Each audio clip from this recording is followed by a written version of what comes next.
સિંહ કહેવાય એના ગળે હોકળ બંધાય ના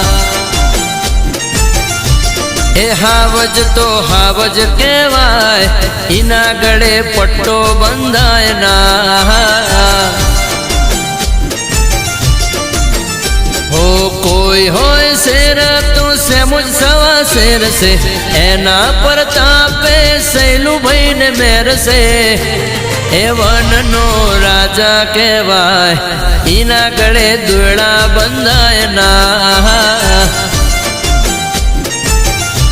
એ સિંહ તો સિંહ કહેવાય એના ગળે હોકળ બંધાય ના